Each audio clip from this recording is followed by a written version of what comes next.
Well, Brian, some of the volunteers have family members buried here, and others just want to come out and help. Now, this is a very old cemetery. It dates all the way back to the 1800s. So even though they don't get a lot of visitors anymore, volunteers told me they want to make sure the people here are not forgotten.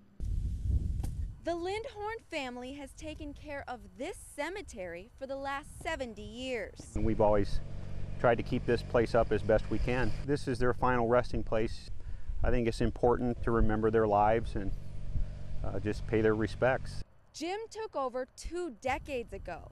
He couldn't believe how many people came out to help fix up the cemetery. I'm really overwhelmed at the response that we've received here. The outpouring of support we got from the community is just outstanding. Volunteers say they could not let this historic cemetery sit in ruins. These little country churches are just a staple. They're part of history. Vandals pushed over monuments, kicked and cracked headstones, damaging the markers for 48 people laid to rest here. It's just horrible what they did. These people were somebody's loved ones. But volunteers were only able to reset monuments that had been knocked over. Many more are broken.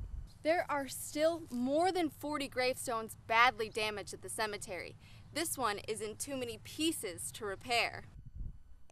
Gravestones split into 2 like this one can be fixed. The 2 halves can be sealed together, so most will be repaired, but not all. This stone is missing. It was taken right off of its placement.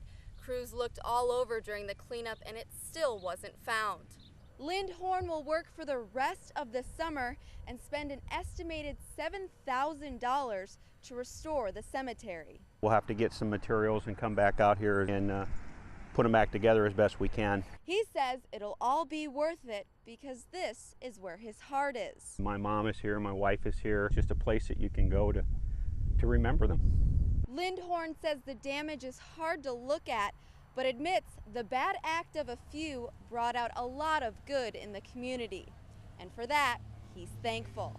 I just choose to focus on the good here. We'll get this thing fixed up and hopefully it'll not happen again. The Elkhart County Sheriff's Department is investigating, but right now they don't have any leads. If the vandals are caught, though, they could face charges more severe than vandalism because the cemetery is a historic site. Reporting in Harrison Township, Rachel Glazer, ABC 57 News.